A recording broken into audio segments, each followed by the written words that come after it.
What happens to your body with 100 squats daily?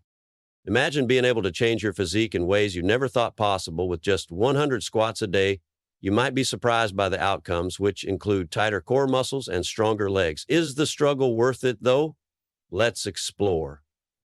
In this video, we'll explore a straightforward but effective fitness challenge, performing 100 squats daily. They burn calories, work a variety of muscle areas, and can be performed anywhere. What occurs, though, if you dedicate yourself to 100 squats every day? Will you experience significant improvements or simply become sore? Stay tuned as we dissect the advantages, possible disadvantages, and essential information you should know before beginning your squat journey. 1. Physical benefits. Your quadriceps, hamstrings, glutes, and calves are the main muscles used by quads. You can eventually develop more muscular tone and definition in your legs and buttocks by regularly completing 100 squats per day. 2. Core muscle stability. Because squats work your core muscles for stability, you may notice an improvement in your posture and abdominal strength. Furthermore, this repetitive motion strengthens the lower body, which can facilitate daily tasks like lifting goods or climbing stairs. 3. Lose weight. Squats are a type of compound exercise. This implies that they work several muscle groups at once, raising your total calorie expenditure. Squats could be a great addition to your program if you're trying to maintain a healthy metabolism and lose weight.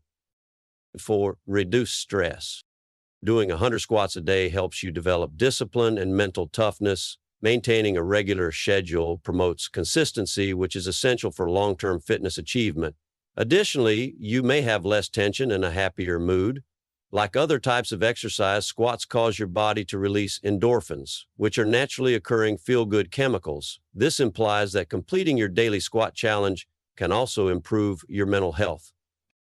Poor form when performing squats might cause joint stiffness, lower back pain, or knee strain. Maintaining good squat mechanics is essential, which include maintaining your knees tracking over your toes, chest raised, and feet shoulder-width apart. Muscle tiredness or delayed onset soreness may occur if your body isn't accustomed to this amount of volume per day. As your strength increases, think about starting with fewer squats and progressively increasing them, paying attention to your body. Start immediately and come back to us after a week if you're up for the challenge. Remember to like, subscribe, and leave a comment below with your progress. Hope to see you in the next time. Hope this video helped. Thanks for watching.